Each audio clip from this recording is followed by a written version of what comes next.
আমার 2 বছরের বাচ্চা আছে।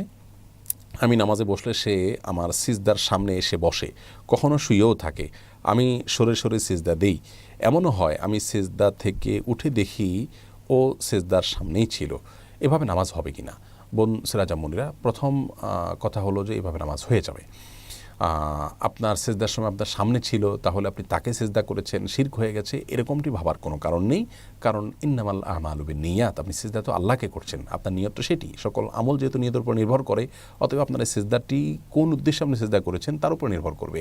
আপনি তো সেজদা আল্লাহকে করেছেন, তাকে করেননি।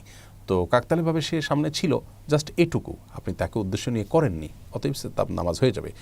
আর নামাজের সময় বাচ্চারা ডিস্টার্ব করতে পারে, সেই জায়গা থেকে বাসায় অন্য কোনো লোকজন থাকলে তাদের কাছে বাচ্চাকে রাখা উচিত, যাতে করে তারা বাচ্চাকে ধরে রাখেন এবং বাচ্চা যেন ডিস্টার্ব না করে। কিন্তু এর পরেও বাচ্চারা ডিস্টার্ব করতে পারে।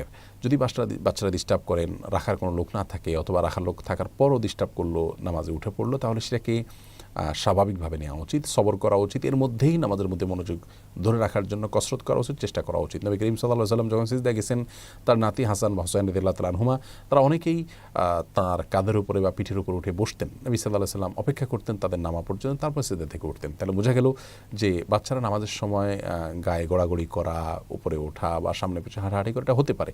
বাচ্চাদের এই বিষয়টিকে সহনশীলতার সাথে দেখা উচিত। যদিও সাধারণ বড় কোনো মানুষ বা কোনো বালক বা প্রাপ্তবয়স্ক লেভেলের কেউ যদি হয়, তাহলে সেটি গ্রহণযোগ্য নয়।